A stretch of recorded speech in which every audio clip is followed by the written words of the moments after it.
I should have trusted Emma's instincts. She'd always had this sense about places, a strange intuition that I used to tease her about. That night, when we parked outside the Ridgeway Mall, she sat motionless in the passenger seat, her fingers lightly trembling against her knee.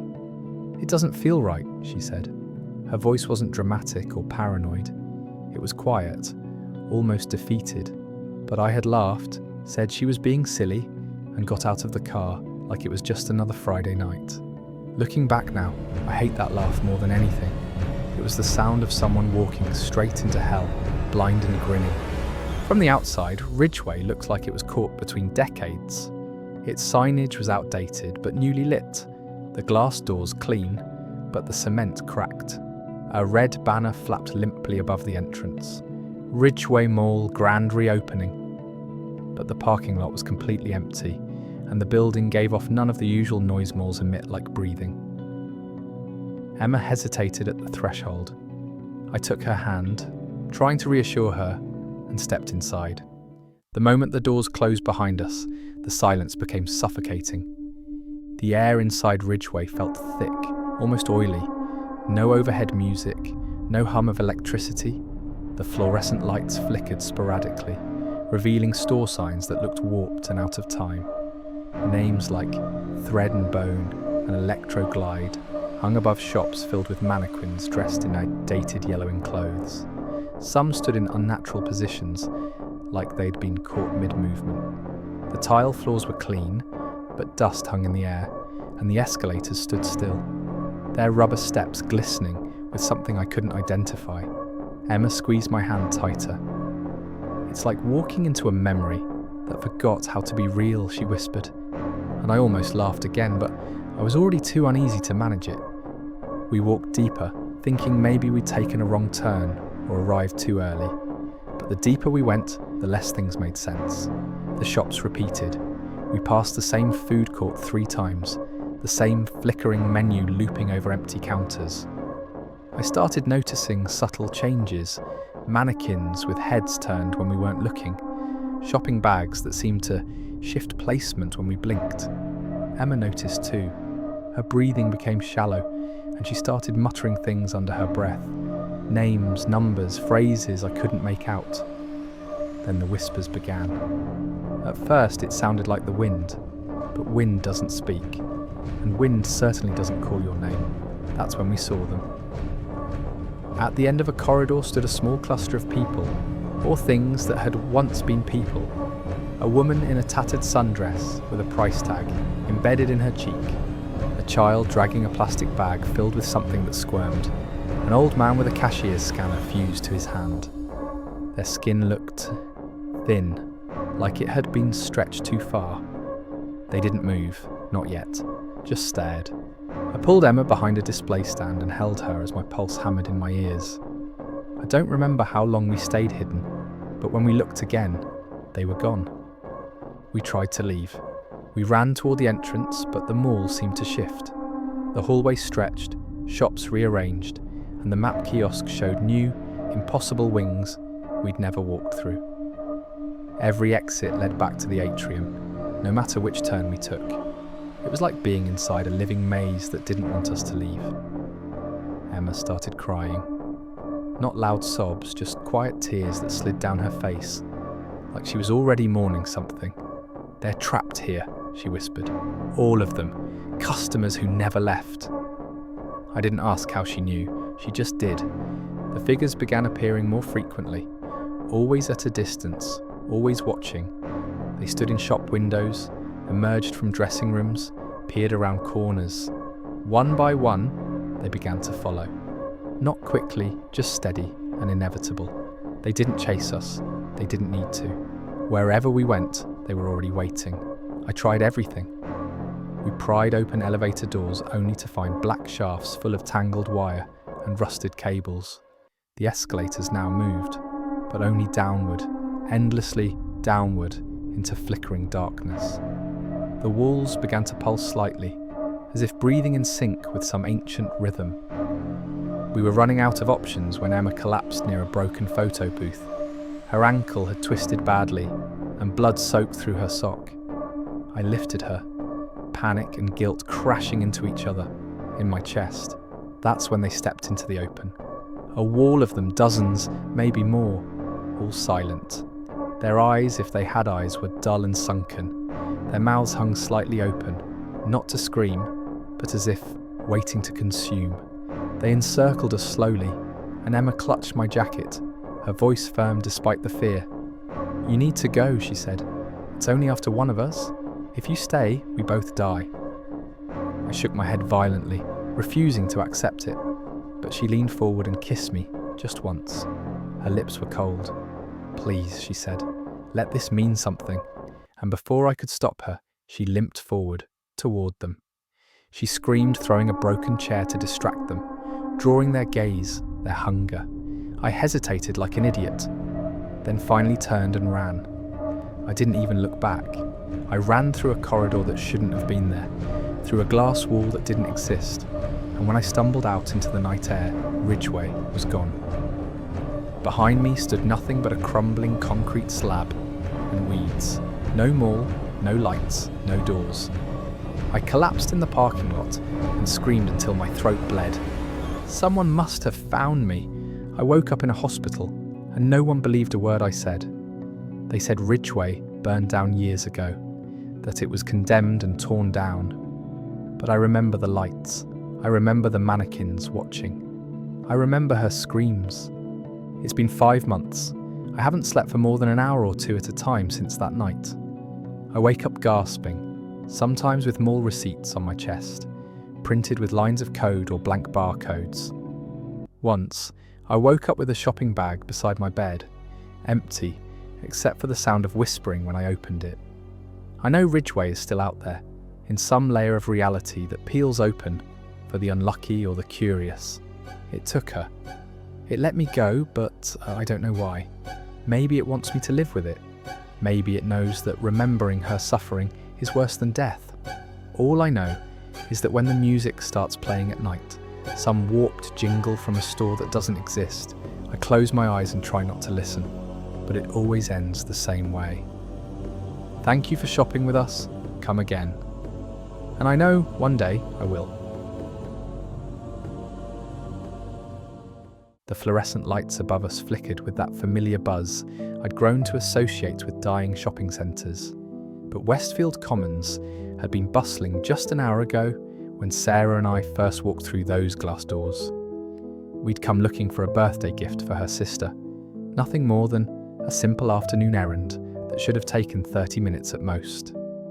Now, as we stood in what appeared to be the same corridor we'd walked down 3 times already, I couldn't shake the feeling that something fundamental had shifted in the world around us. The storefronts looked identical to the ones we'd passed before. The same Victoria's Secret with its pink neon glow. The same GameStop with teenagers clustered around the latest console display. Yet somehow different, as if we were looking at a photograph of the mall rather than the mall itself. "This doesn't make sense," Sarah whispered, her voice echoing strangely in the wide corridor despite the presence of other shoppers moving past us like sleepwalkers. "We've been walking in a straight line for 20 minutes. There should be an exit by now." I nodded, feeling the first tendrils of genuine unease creeping up my spine. The mall wasn't that large. I'd been here countless times over the years, and I knew its layout like the back of my hand. 2 main corridors intersecting in a central court, with department stores anchoring each end. Simple geometry.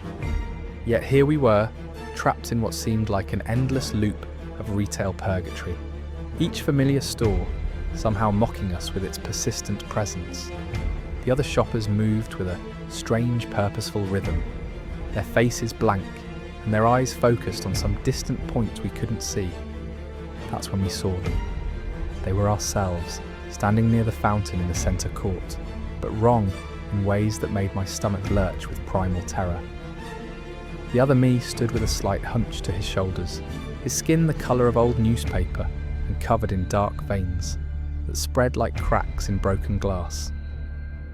His clothes hung loose on a frame that seemed to have lost significant weight, and when he turned to look at us, I saw that his eyes had taken on a milky, cataract-like quality. Sarah's doppelganger was similarly transformed. Her once vibrant auburn hair, now thin and brittle, falling in patches from a scalp that showed through in grey, mottled patches. Yet despite their horrific appearance, they moved with purpose and intelligence, their gazes sharp and knowing, as they approached us with slow, deliberate steps. "You're new," the other me said, his voice a rasping echo of my own, but carrying decades of weariness I'd never experienced. "We can always tell. You still think you can leave." He gestured around the mall with a hand whose fingernails had grown long and yellowed, clicking against each other like small bones. "We thought the same thing once. Must have been, 5 years ago now?" The zombie version of Sarah nodded slowly, a sound like rustling leaves escaping her throat. 5 years, 2 months, 16 days, she corrected, with mathematical precision that chilled me more than her appearance. That's when we realised the truth. This place doesn't let go easily. It feeds on the living, slowly, patiently, until you become part of its ecosystem.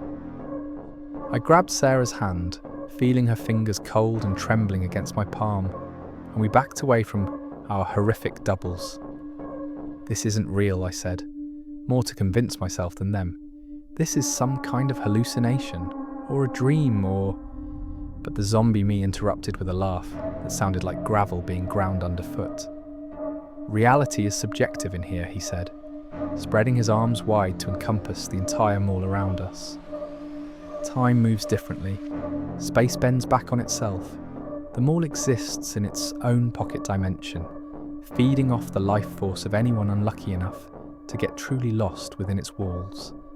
We tried to escape for months, maybe years. Time loses meaning after a while, but every exit led us back to the centre court. Every staircase brought us to the same floor.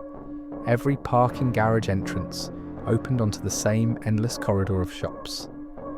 The conversation that followed felt like it lasted hours, though the clocks on the walls never seemed to change, their hands frozen at 3:47 p.m.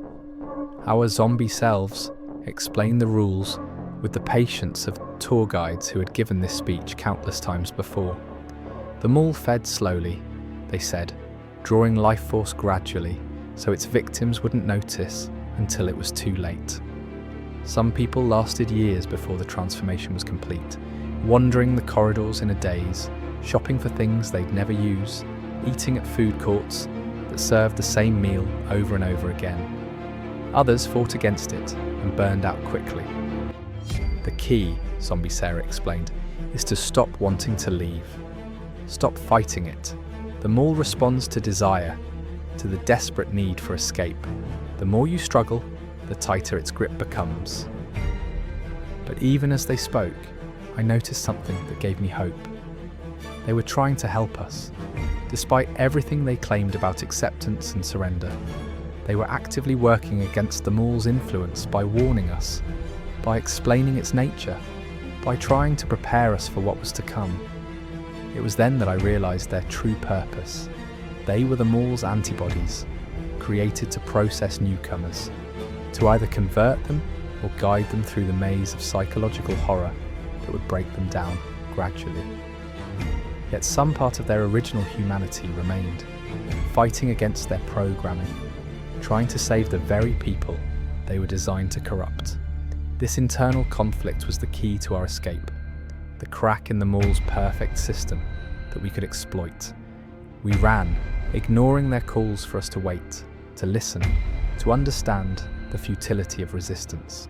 Sarah and I sprinted through corridors that seemed to stretch and contract around us, past storefronts that flickered between familiar chains.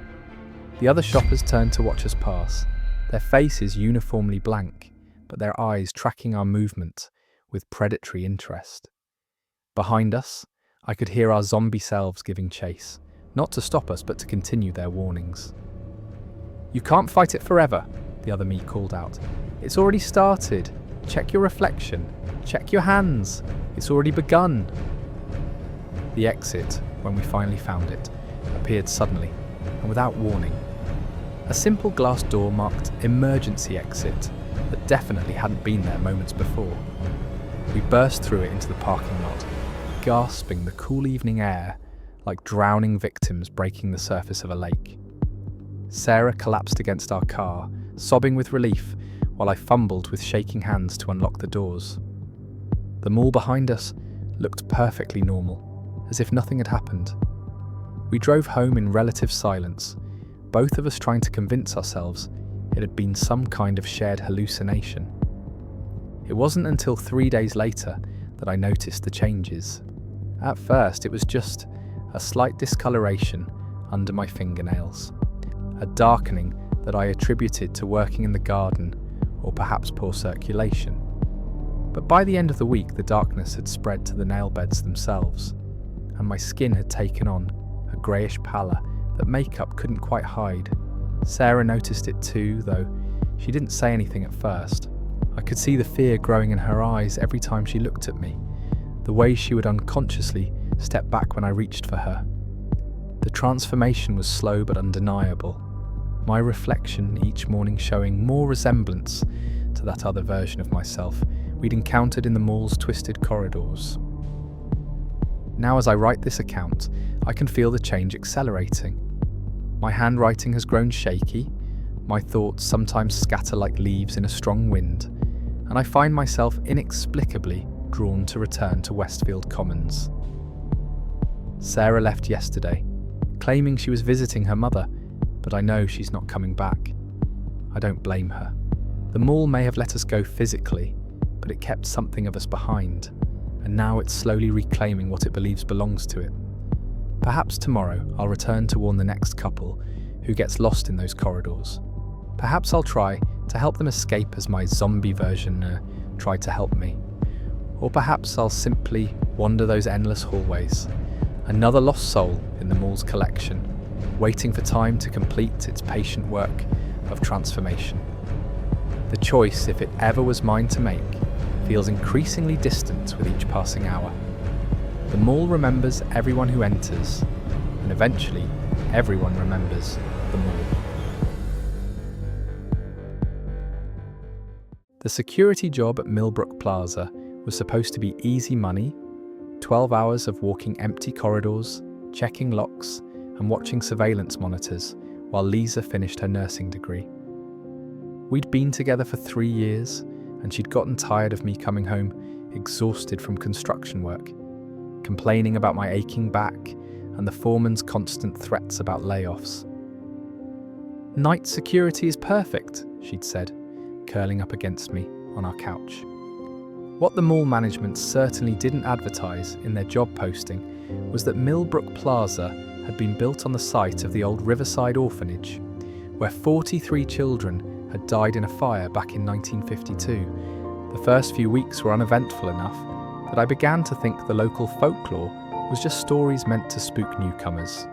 Sure, there were the usual sounds you'd expect in a large, empty building. The security cameras showed nothing more interesting than the occasional mouse scurrying across the food court, and my flashlight rounds revealed only empty storefronts with their metal gates pulled down like sleeping eyelids. Lisa would sometimes meet me for dinner during my break, and we'd sit in the security office while she told me about her classes. It was during my 4th week that I first saw her, a little girl in a faded blue dress, standing perfectly still outside the old Spencer's location on the 2nd floor. She couldn't have been more than 7 or 8 years old, with dark hair pulled back in pigtails and pale skin that seemed to glow under the emergency lighting. My first instinct was panic. How had a child gotten into the mall after hours? I called out to her from across the corridor, but she didn't respond or even acknowledge my presence. When I hurried over to where she'd been standing, I found nothing. The corridor was empty, the air strangely cold, and the only evidence that anyone had been there was a small sooty handprint on the Spencer's gate. I didn't tell Lisa about the girl, partly because I wasn't sure what I'd actually seen, and partly because I didn't want to worry her unnecessarily. But the sightings became more frequent, and soon I realised she wasn't alone.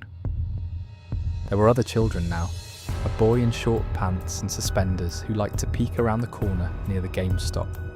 Twin girls in matching white nightgowns who would stand by the fountain in the centre court. They never moved when I was looking directly at them, but I could feel their eyes following me during my rounds. The smell of smoke became more pronounced too, sometimes so overwhelming that I'd have to step outside into the parking lot to clear my lungs. The night everything changed was a Thursday in October, unseasonably cold for our area. Lisa had come by earlier with dinner and stayed longer than usual, sensing my growing unease, though I'd tried to hide it behind jokes and small talk about her upcoming exams. At 2:17 a.m, when the store gates began their nightly chorus of rattling metal, something was different. The sound was louder, more frantic, and it was accompanied by something I'd never heard before. The faint sound of children singing, their voices harmonizing in a lullaby that seemed to come from everywhere and nowhere at once. I grabbed my flashlight and radio, checking the camera feeds one more time before heading out into the corridors. But every monitor showed the same thing. Dozens of small figures standing throughout the mall, all facing toward the security office where I sat. When I stepped out of the office, they were waiting for me. Not just a handful I'd grown accustomed to seeing, but what looked like dozens of children of various ages, all dressed in the simple clothing of another era, all bearing the same pale luminescent skin and dark hollow eyes. They stood in perfect silence.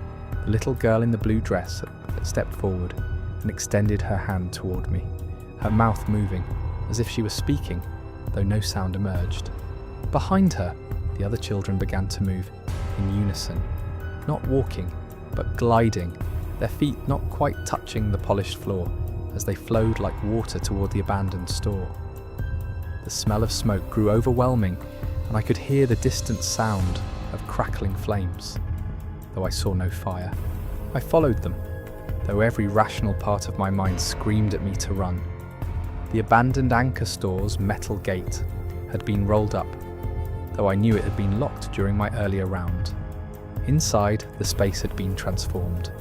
Gone were the empty fixtures and bare walls, replaced by rows of small beds, simple wooden toys scattered on the floor, and the ghostly outlines of what had once been the Riverside Orphanage dormitory.